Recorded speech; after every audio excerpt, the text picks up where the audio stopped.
Hello grade 1, welcome back to your Hindi class. Today we are going to start our Hindi Vyakaran.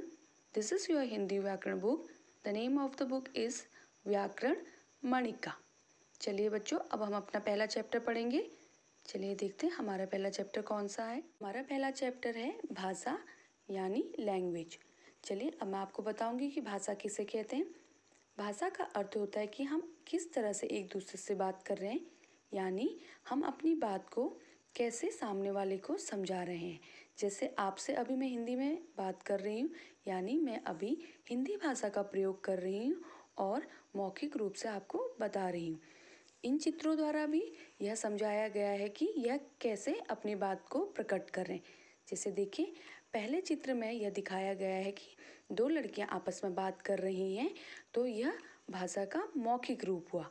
चलिए अब दूसरा चित्र देखते हैं।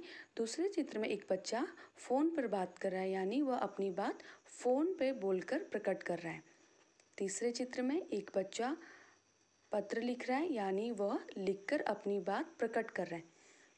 चौथे चित्र में अध्यापक हिंदी पढ़ा रहे हैं, यानी टीचर बोर्ड पर लिखकर अपनी भाषा को प्रकट कर रहे हैं। भाषा का अर्थ होता है जब हम अपनी बात बोलकर या लिखकर प्रकट करते हैं तो उसे भाषा कहा जाता है। बच्चों, इसमें आपको भाषा के रूप के बारे में बताया गया है। जैसे आप यहाँ पे देख रहे हैं, भाषा के रूप काइंड्स ऑफ लैंग्वेज, यानी भाषा के कितने रूप होते हैं उसके बारे में बताया गया है। चलिए मैं आपको बताऊंगी कि भाषा के कितने रूप होते हैं। आप यहाँ पे देख रहे हैं, भाषा का पहला रूप लिखा है। पहला है मौखिक भाषा यानी ओरल लैंग्वेज, दूसरा है लिखित भाषा यानी रिटन लैंग्वेज। तो बच्चों, भाषा के दो रूप होते हैं, पहला है मौखिक भाषा, दूसरा है लिखित भाषा। बच्चों, आपको ये याद करना है कि भाषा के कितने रूप होते हैं और कौन कौन से होते हैं। चलिए बच्चों, अब हम मौखिक भाषा किसे कहते हैं उसके बारे में पढ़ेंगे।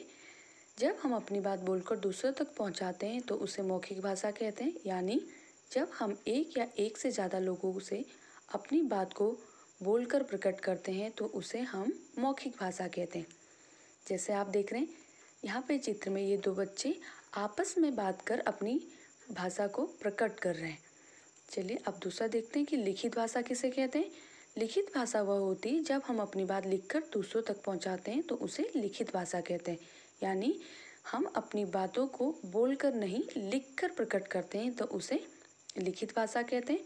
जैसे यहाँ पे एग्जाम्पल दिए गए हैं, एक पिता पत्र लिखकर अपनी भाषा को प्रकट कर रहे हैं और यहाँ पर एक लड़की पुस्तक पढ़ रही है तो वह अपनी भाषा को प्रकट कर रही है।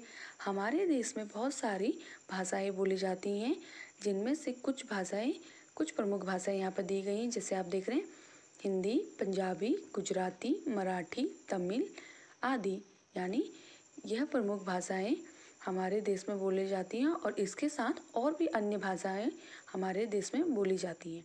बच्चों, आज हमने भाषा और उसके कितने प्रकार होते हैं इसके बारे में पढ़ा। अब बच्चों, आपको अपने पेरेंट्स को इसके बारे में बताना है कि भाषा किसे कहते हैं और उसके कितने प्रकार होते हैं, हमारी राजभाषा कौन सी है। ठीक है, आज आपको यह सब ओरली याद करना है और कल हम इस चैप्टर का एक्सरसाइज करेंगे। Okay, bye bye.